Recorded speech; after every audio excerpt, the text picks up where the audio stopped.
खूप काम केल्यानंतर प्रत्येकाला थोड्याशा विश्रांतीची आवश्यकता असते. तर सुट्टी मागण्यासाठी एक पिऊन गेला आपल्या बॉसकडे. बघूया त्याची सुट्टी सँक्शन होतीये का. जोरदार टाळ्यांनी आपण स्वागत करूयात सतरंगी टीम मधून मंगेश देसाई आणि कोकणचा हापूस दिगंबर नाईक.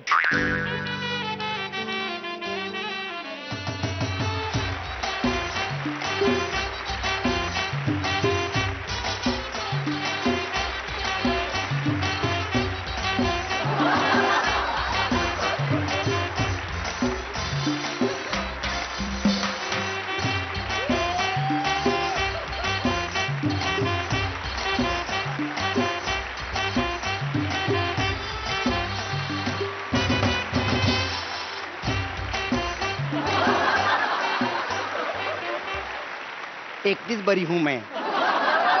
सुखद बोंबील होय काय गे मावसे मावसे, हे बघ तुझ्यासाठी हल्लय ताजे मासे. सुखद बोंबील होय काय गे मावसे मावसे, हे बघ तुझ्यासाठी हल्लय ताजे मासे.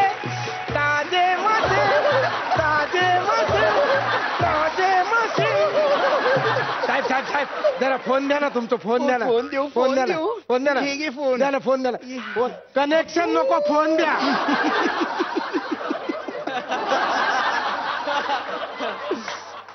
हॅलो, ताबडतोब 2 थंडा पाठवा. दोन थंडा. हा 2 थंडा. हो, कशाला. कारण मी जर आता तुमका सांगतलंय त्यांनी तुम्ही प्रचंड गरम होताला. हट. I am already hot. Hot hot hot. ह्याच्यावर घालू होई एक खाट. ओ साहेब साहेब, हा. माका रजा होईया. रजा. रजा कशाला पाहिजे तुला आता. मग गावात जायचं मग मी तुला रजा अजिबात रजा देणार नाही. द्या ना. किती दिवस पाहिजे रजा. 8 दिवस. 8 दिवस. 8 दिवस कशाला पाहिजे तुला रजा. मागच्या वेळेला सुद्धा तू असं 8 दिवसाची रजा होऊन गेलास. हा. डायरेक्ट 2 महिन्यांनी आलास. हो. गणपती करून. बरोबर. त्याच्यानंतर पुन्हा तू 8 दिवसांनी मग रजा मागितलीस. हा. गेलास. हा. पुन्हा आलास दिवाळी करून. मी काय म्हणतो? पुन्हा 8 दिवस माझ्याकडनं रजा मागितलीस आणि बाबा बाबा हो, काय झाला. होळी करूनच आला. आता अजिबात तुला रजा देणार नाही. असं काय, माका म्हशीसाठी गावात जायचं हा ना. गप्प बस. बायकोला म्हस म्हणताना लाज नाही वाटत. बायको म्हस, माका म्हशीचा अपमान करूचो नाही. माझी म्हस ना दूध देणार नाही.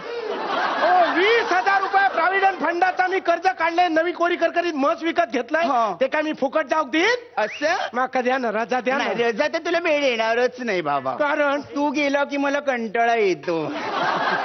द्या ना रजा. किती दिवसाची देऊ. 8 दिवस. 8 दिवस अजिबात मिळणार नाही. अजिबात मिळणार तर नाही. काय तू काय? मागच्या वेळेस सुद्धा असंच म्हशीचं कारण सांगून गेला होतास. नाही नाही, तेव्हा माझ्या म्हशीची ऍक्च्युअली डिलेव्हरी होती. Actually delivery. हा. मग त्या डिलिव्हरीला तू जबाबदार होतास. हे? मग कशाला गेलास. मी कसं जबाबदार. मी घरचो करतो पुरुष आहे. करतो. तुमका करता माहित आहे. करता. पुरुष तरी माहित आहे. तुमका काय पुरुष कपाळ माहित असताना. त्यामुळे पुरुष काय काय करताय ह्याचा अजिबात माहित नसताना. तसं नाही, माझी म्हस ना जरा अडली होती. अडली होती. अडली होती म्हणजे तिचं रेडकू आहे ना, ते जरा आखडून आलं. अखडून अखडून अखड. आता त्याच्यातच आखडून राहा नको. त्यामुळे शेवटी ना माका त्या म्हशीचा सिझरिंग करूचा लागला माहित आहे. खोटं. अगदी खोटं. अगदी खोटं बोलतोस. कसं काय खोटं? म्हशीचं कधी सीझर होतं. हो, जबरा. होतं का? सांग ना. म्हस होतं? जर अडली तर त्याचा सिझर होता. असं सगळ्या खोटं म्हणजे म्हशीची डिलिव्हरी पण खोटी. सगळं खोटं. सगळ्या थापा मारतोस. अरे मग एवढं जो मी खरवस आणलाय तो काय माझ्या डिलिव्हरीचा. द्या ना माका रजा द्या ना. अजिबात रजा मिळणार नाही. द्या ना. किती दिवसाची देऊ. 8 दिवस. 8 दिवस. 8 दिवस काय सारखं सारखं काय रे. 8 दिवस 8 दिवस 8 दिवस. तुमका काय सगळी माझी कामं फालतू वाटतात का. सगळी कामं फालतू आहेत. कशी काय फालतू आहेत. मागच्या वेळेस जेव्हा मी गेले ना, तेव्हा माझ्या बायकोच्या बहिणीच्या काकाच्या मामाच्या चुलत्याच्या पुतण्याची जी पुतणी होती ना, हा. तिच्या चुलत भावाची धाकटी मुलगी, तिचा लग्नच ठरा नाही होता. कारण तिच्या पत्रिकेत जबरदस्त असो प्लुटो. प्लूटो हमने लाख हंसी देखे हैं, तुमसा नहीं देखा, तुमसा नहीं देखा, आना तुमसा नहीं देखा. त्या तिकडे हो. बॉस आम्हाला सगळा सहन करून घेत आहे. हो, आता एवढा जवळचा नाता म्हटल्यानंतर माका जाऊक नको. त्या प्लुटो बरोबर तुझं नातं काय रे? तुझं काय नातं प्लुटो बरोबर? प्लुटो बरोबर नाही, त्या मुली बरोबर जवळचा नाता. हो. लग्न ठरणार नाही म्हणजे जाऊ नको. हो हो हो. द्या ना राजा. अजिबात देणार नाही रजा. तू मागच्या वेळेस सुद्धा असंच कारण सांगितलंस, सासू वारली हो. म्हणून. अरे 4-4, 5-5 वेळा तुझी सासू वारते. आता माझ्या सासऱ्यांका एका बायकोवर समाधान नाही, त्याच्यात माझी काय चूक आहे? पण काय नशीब ना. तुझ्या सासऱ्यांच्या 4-4 बायका. मी काय म्हणते, मी काय म्हणतो, लग्न करणं खूपच कठीण ना. बघ ना, काय? तुझी ती मुलगी, तिच्या पत्रिकेत प्लुटो प्लुटो, तिचं लग्न होत नाही. मी इकडे म्हणते लुटो लुटो, कोणी येत नाही. तुम्ही नको टेन्शन घेऊ, आयुष्यात एकदा तरी तुमका सुपर लुटो लागतलो. तुम्ही चावटच आहेस. अंगसटी घ्यायचं नाही, रजा द्या ना. रजा मिळणार नाही. रजा तर द्या ना. रजा किती दिवसाची देऊ? 8 दिवसाची. नाही 8 दिवसाची. मला सांग, सारखी सारखी रजा घेऊन तू करतोस का रे कोकणात? नाही, माझ्या कोंबड्यानी अंडी घातली ना. मग ती काय तू उभवणार आहे?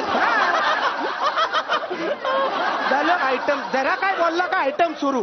ती अंडी मीच उभवणार आहे. म्हणजे अशी कोंबडी बसली की नाही, ती का दाणे देऊचे लागतात, पाणी देऊचं लागता, पोटॅशियम परमॅग्नेट देऊचं लागता.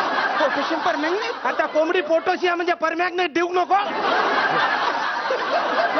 पण तरी सुद्धा तुला रजा देणार नाही, कारण तू हे सगळं खोटं बोलतोयस. अंडी कोंबडी सगळं खोटं. सगळं खोटं. मग त्या दिवशी एवढा कालवण खाल्लात, ती सगळी अंडी माझी होती. ती अंडी काय माझी होती? ते मला काही माहिती नाही, मला अजिबात माहिती नाही. द्या ना. तुला सुट्टी दिली की इकडे कामाचा सगळा खोळंबा होतो, माझी पण अडचण होती. द्या ना रजा. समजा दिली तुला रजा, तर काय करणार आहे? काय म्हणजे हापूस आंब्याचा सीझन गावात जातालाय, पटापट आंबे काढतालाय, पेटीयात भरतालाय, त्याच्यावर गावात घालतालाय आणि सगळे आंबे एक्सपोर्ट करतालाय. आंबे म्हणे आंबे आंबे. चल, काय? आंबे बिंबे काही नाहीत तुझे गावाकडे. म्हणजे ह्या पण खोटा? सगळं खोटा. अरे मग गेल्या आठवड्यात चोकून चोकून खाल्लंस ते आंबे कोणाचे होते? कोणाचे होते? माझ्या कलमाचे होते. हा, मग बरं द्या ना बरं. राजा, द्या ना. रजा. बरं, समजा मी तुला रजा दिली, हा. समजा मी तुला रजा दिली, हा, हा. तू करणार काय? करणार कोकणात? काय म्हणजे मे महिना आमच्याकडे पाहुणे येतात, हा. त्या सगळ्यांना मी माडार चढान असे नारळ दितलंय, बरं. नदीचे मासे आणून दितलंय, बरं. त्याच्यानंतर आमचे सगळे विहिरी गावचे साफ करतलंय, हा, हा. आमच्या वाड्याची सत्यनारायणाची पूजा, संडास करूचो. मग इथे कर. छे! अरे गावात एक संडास तयार करूचो ना. असं काय करतात? त्याच्यामुळे काजू असतात, नारळ असतात, ते बुधवारच्या बाजारात इकूचे असतात. हो. आणि गावात समजा कोणा पोराटारा नाही झाली तर मीच जबाबदार ना. नाही म्हणजे कोणाक तरी डॉक्टरकडे जा, वैद्याकडे जा. हा, हा, हा. आणि अत्यंत महत्वाचं काय माहिती काय? गावात माझी म्हातारी आहे ना, ती माझी सारखी आठवण काढत असता. म्हणतात दर 4 दिवसांनी तू येत जा. माका काही शक्य नाही म्हणून मी दर 2 महिन्यांनी जातोय. मी गेलोय ना का ती माका अशी जवळ घेता. म्हणता माझो बाबा इलो. ती म्हणता दर महिन्यात येत जा, निदान त्याच्यासाठी तरी मी दिवस ढकलतोय. ती माझी म्हातारी आहे ना, ती निदान 10-12 वर्षात तरी अजून जगाग होई म्हणून मी दर 2 महिन्यांनी गावात जातोय. हो. आणि अत्यंत महत्वाचा म्हणजे तुझ्या भिकारड्या फालतू दरिद्री कंपनी 4 महिने माका पगार देऊक नाही. मग मी गावात जाऊन 4 भजनाच्या बारी केलाय तर 8 महिन्याचा पगार वसूल करून ये. खरं सांगतोस? मग? हे माझा पण 6 महिने पगार अजिबात झालेला नाही. मला पण घेऊन चाललं तिकडे कोकणात. पण तुमचं काय काम देताला? काही पण सांगतो, म्हणजे काय करायचं ते मला सांग. अशा केलात तर कोण 1 रुपये पण नाही देऊचो. व्यवस्थित उभे. तुमचे केस मस्त हो. किती दिवसाची रजा देऊ? रजा आणि मजा ह्याच्या पलीकडे हो माणूस जाणारच नाही. हो माझा बॉस हा का आयटम बॉस हा कायच कळणार नाही. तुमचे केस मस्त तुम्ही दिसत पण छान आहात. असा एक छोटासा गंगावून लावला, मस्त अशी साडी बिडी नेसलास ना का लगेच तुमका आमच्या दशावतारात स्त्री पात्र म्हणून घेतले. खरंच? मग काय काय करायला लागेल अजून? काय नाही, ऍक्टिंग तुमका येतात ना. आपण दोघे तिकडे जाऊया. यशात येणार? तिकडे जायचं आणि म्हणायचं रत्नागिरी, देवगड, कणकवली, काटा, मालवण, राजापूर आणि आम्ही कोकणचे सांगताना आमचं भरून येईल. काय करायचं? बाप्पा मोरया गजानना गजानना गजानना गजानना.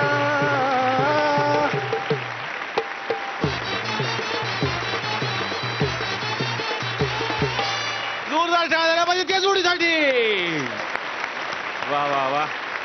स्वप्नील सर, दिग्या, तुझं मनपूर्वक स्वागत पुन्हा एकदा या मंचावर. थँक्यू. आणि विशेष कौतुक करून आज तू अत्यंत वेगळं बेअरिंग घेऊन एंट्री घेतलीस. असे दोन माणसं येतात, एक एम्प्लॉई एम्प्लॉयर. हा ऍक्ट आम्ही बघितलाय आणि मंग्या तू त्याला एक वेगळा एलिमेंट ऍड केल्यामुळे ना त्याच्यात रंगत वाढली. एक गिव्ह अँड टेक मिळाला, एक वेगळा डिव्हाइस प्लांट झाला त्या ऍक्ट मध्ये असं मला वाटलं. तुम्ही दोघांनी फार सुंदर केलं. तुमचं मनपूर्वक अभिनंदन. थँक्यू.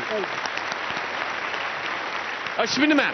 गाववाल्यानू आणि मंगेश परी देसाई दिसताय तुम्ही. परी हूं मैं. अगदीच तुम्ही छान केलं. पहिलं तुमचं रॅम्प वॉक वगैरे अगदीच खूपच छान. मला कॉम्पिटिशन होता तुम्ही म्हणजे असो, मी तुमच्याकडनं शिकून घेणार एपिसोड संपल्यावर. तर मला हा खूप आवडला आहे. आणि आपण आंबावडी खाऊया, इफ नॉट आंबे.